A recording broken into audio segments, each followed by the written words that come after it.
Alhamdulillahirabbil alamin. Alladzi arsala rasulahu bil huda wa dinil haq liyudhhirahu 'ala dini kullih. Wa kafa billahi syahida wa asyhadu an la ilaha illallah wahdahu la syarikalah wa asyhadu anna Muhammadan abduhu wa rasuluh. Allahumma shalli ala Muhammad wa ala alihi wa ashabihi wa man tabi'ahum bi ihsanin ila yaumiddin. Ya ayyuhalladzina amanu taqullaha haqqa tuqatih wa la tamutunna illa wa antum muslimun. Wa ba'du, fa inna asdaqal hadisi kitabullah wa khairal hadi hadi Muhammadin sallallahu alaihi wasallam. Syarrul umuri muhdatsatuha fa inna kulla muhdatsatin bid'ah wa kulla bid'atin dhalalah wa kulla dhalalatin finnar. Ayyuhal ikhwah, azza subhanahu wa ta'ala, seolah kita masuk hadis ke-38 dari matan kitab Al-Jami' bab-bab bagian akhir di Bulughul Maram oleh Al-Hafidz Ibnu Hajar Al-Asqalani. Masih tema luas tentang zuhud dan wara'. Tema kita kali ini adalah tentang tanda zuhud. Wa Nabi Hurairah Abdurrahman ibn Sakhar ad-Dawsi radhiyallahu anhu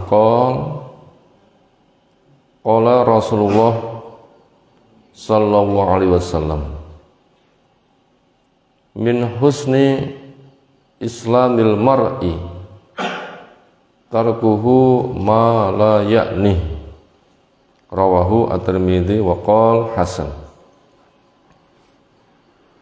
Min husni, di antara kebaikan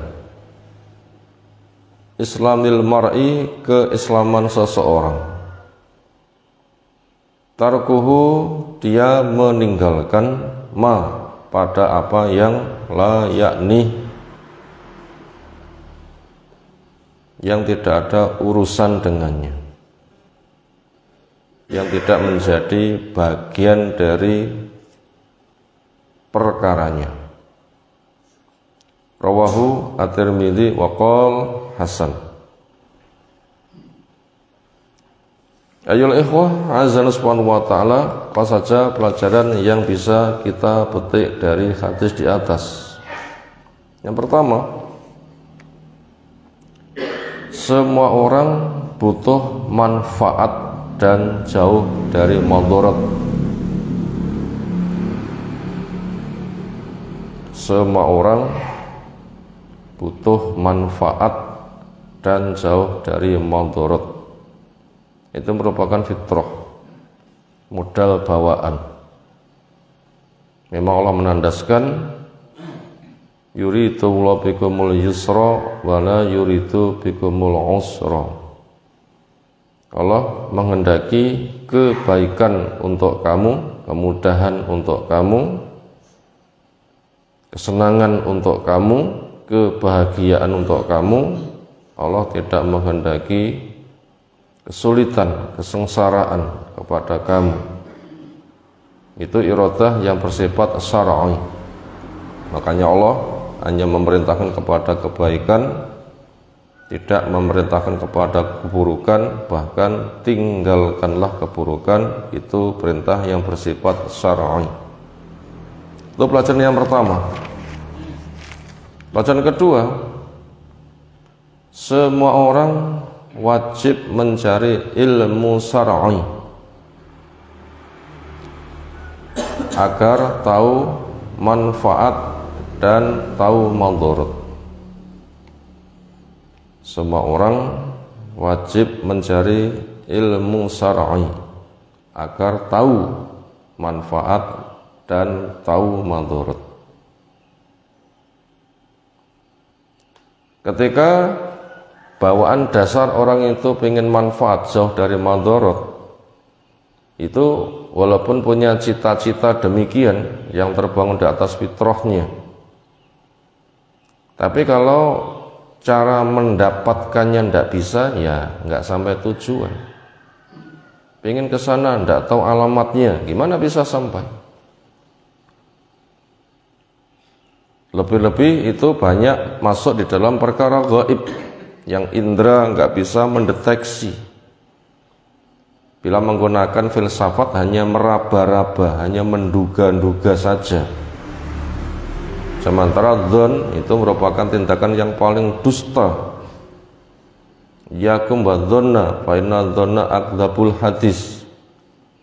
Kutujukan nasihat kepada kamu, waspadailah berbuat dengan gaya menduga-duga. Itu langkah yang paling dusta, karena spekulasi. Makanya Allah menurunkan kitabnya, mengutus rasulnya, di antaranya memberitahukan apa yang butuh diberitahukan, termasuk perkara-perkara gaib, dan itu yang paling utama. Akhirnya ya tadi diturunkan wahyu, diutus rasul, sehingga pembahasannya menjadi luas. Makanya orang harus tahu alamat, harus belajar ilmu syar'i, tentunya dengan metode pemahaman yang benar. Itulah Al-Quran ditafsirkan dengan sunnah yang sahih, dipahami, diamalkan sebagaimana para sahabat. Nah, ketika sudah cari ilmu, metodenya benar, akhirnya nanti akan ketahuan alamatnya, tahu mana manfaat, tahu madharat. Dengan begitu, ketika sudah tahu alamatnya, maka nanti perjalanan bisa dimulai, harapannya sampai kepada tujuan. Lalu bacaan yang ketiga, doa dan kerja keras agar mengambil yang manfaat dan meninggalkan yang madharat. Agar berdoa dan kerja keras supaya mengambil yang manfaat dan meninggalkan yang madharat. Nomor 1, 2, ketika dirangkai, orang ingin manfaat, orang ingin jauh dari madharat. Lalu cari alamat, ini yang manfaat, ini yang madharat. Setelah itu kenapa? Ya harus berdoa, diwujudkan kerja keras. Yang sudah jelas manfaat, ambil. Yang sudah jelas madharat, tinggalkan. Harus ke sana. Dan itu tidak bisa dibatin. Semisal akidah murji'ah, amal nggak ada kaitan dengan akidah, jelas itu kesesatan. Yang dibimbingkan serasi. Iman perwujudannya ya keyakinan, ya perwujudan. Pesan Nabi SAW, laisal iman bit tamanni wa tahalli, walakin ma waqara fil qalbi wa saddaqahul amal. Iman itu bukan sebatas rasa manis dan angan, akan tetapi apa yang kokoh mendalam tanpa ragu, suatu keyakinan di hati, yang akan diwujudkan dengan perilaku. Makanya wajib berdoa dan kerja keras. Jelas manfaat ambil, jelas madharat tinggalkan. Jelas-jelas jalan surga tempuh, jelas-jelas jalan neraka tinggalkan.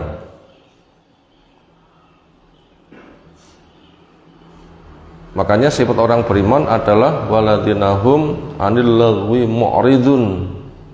Orang-orang yang dari perkara sia-sia mereka berpaling. Kalau dari kesia-siaan mereka berpaling, itu fungsinya dipacu untuk meraih yang manfaat, karena orang itu sibuk. Bila sudah meninggalkan neraka, ya otomatis dia akan masuk surga. Bila sudah meninggalkan tagut, berarti menghamba semata kepada Allah Ta'ala. Nah, mestinya itu ke sana. Lalu diantara doanya itu apa? Ya semisal doa Allahumma a'inni ala zikrika wa syukrika wa husni ibadatik. Ya Allah bantu saya untuk zikir, untuk syukur, untuk membagusi. Ini jelas doa kerja keras. Juga ada doa semisal Allahumma arina al-haqqa haqqan warzuqna tibaa wa arina al-batila batilan warzuqna ijtinaban. Ya Allah tampakkan kepada saya kepada yang hak, benar itu benar, dan beri kemampuan untuk mewujudkan. Tampak kepada saya batil itu batil, beri kemampuan saya untuk meninggalkannya. Itu tidak di antara doanya. Atau doa yang lain semisal Allahumma ini as'alukal jannata wa ma qarraba ilaiha min qaulin aw amalin wa a'udzubika minan nar wa ma qarraba ilaiha min qaulin aw amalin. Ya Allah saya minta kepadamu surga serta perkara-perkara yang mengantarkannya, entah itu ucapan maupun perbuatan. Ya Allah lindungi saya dari neraka dan perkara-perkara yang mengantarkannya, entah ucapan maupun perbuatan. Itu semua berjalan seiring dan memang telah dicontohkan semuanya. Itu tadi pelajaran yang ketiga. Setelah orang itu ingin manfaat jauh dari madarat, kemudian belajar, maka wujudkan dengan doa dan kerja keras. Yang hak ditempuh, yang batil ditinggalkan. Pelajaran yang keempat, orang zuhud itu sangat kuat karena istirahat dari sia-sia dan potensi tersalur pada yang manfaat secara maksimal. Kita ulang, orang zuhud itu sangat kuat. Orang zuhud itu sangat kuat. Kenapa? Orang zuhud itu sangat kuat karena istirahat dari yang sia-sia dan potensi tersalur pada yang manfaat secara maksimal. Tentunya siapapun menginginkan jadi orang kuat. Gimana caranya? Zuhud. Tentunya kita masih ingat apa makna zuhud. Itu merupakan sebuah sikap setelah tersentuh oleh ilmu syar'i tentang manfaat madarat. Kepada yang manfaat ia tempuh, kepada yang madarat ia tinggalkan. Itu kan makna zuhud. Jadi orang zuhud itu orang yang punya ilmu, tahu tentang manfaat, tentang madarat. Ilmunya pun juga harus syar'i dengan manhaj metode yang benar. Ketika sudah tahu, yang manfaat diambil, yang madarat ditinggalkan. Itu kan makna zuhud. Dan itu orang yang paling kuat. Kenapa? Dari perkara yang nggak ada manfaatnya, dia tuh libur, istirahat. Bila orang itu sudah istirahat, sementara pengen berkarya, nanti kan kuat kan? Karena yang dikerjakan itu satu jalur. Nah, beda dengan orang munafik, itu dikerjakan semuanya antara manfaat dan madarat. Kepada orang kafir melakukan kemudaratan, saya teman kamu loh,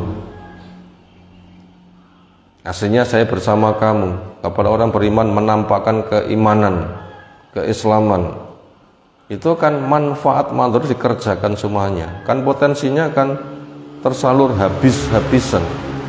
Sementara orang beriman yang bagus keislamannya meninggalkan perkara yang tidak ada urusannya, berarti dari perkara sia-sia dia itu istirahat. Sehingga potensinya, tenaganya, kehebatannya kan tersalur kepada salah satu sisi.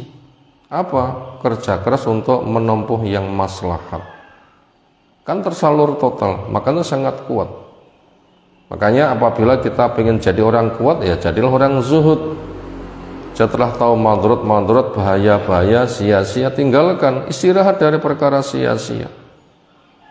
maka tenaga tidak tersalur, tidak terforsir, artinya punya bekal yang utuh. Nah, bekal yang utuh itu salurkan untuk melaksanakan ketaatan, nanti kan kuat. Semisal orang itu punya jatah 100, 50 untuk mata, 50 untuk telinga. Ketika di mata nggak tersalur karena buta, sehingga tersalur kepada telinga, telinganya akhirnya punya kekuatan 100. Walaupun tidak memandang, tetapi telinganya sangat tajam. Kenapa? Dua potensi ngumpul jadi satu. Nah begitu, dua potensi ngumpul jadi satu. Semisal Imam Qatadah sejak lahir itu buta, tapi kenapa jadi ulama hebat? Generasi tabi'in, muridnya Abdullah bin Mas'ud. Itu diantara hikmahnya adalah potensi mata, misalnya 50% itu nggak tersalur, dikumpulkan ke telinga. Akhirnya pendengarannya sangat tajam, hafalannya sangat kuat. Walaupun tidak melihat, sekali dengar hafal dan paham dan tidak hilang. Loh, kan sama kan? Kan sama. Makanya ketika potensi kepada maksiat sia-sia ditinggalkan, berarti dia nggak membutuhkan tenaga untuk maksiat, memang tidak melakukan, tenaganya disalurkan kepada ketaatan. Makanya orang zuhud itu sangat kuat. Kenapa?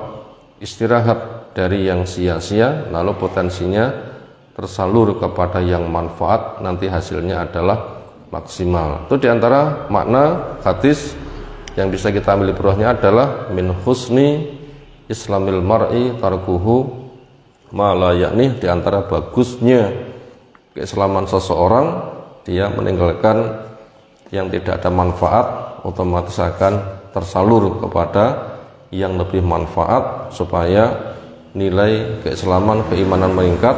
Memang berbeda-beda, siapa yang ingin memacu maka dengan cara sifat zuhud. Soal hadis yang lain kita kaji menyusul. Subhanakallahumma bihamdika asyhadu an la ilaha illa anta astaghfiruka wa atubu ilaik. Assalamualaikum warahmatullahi wabarakatuh.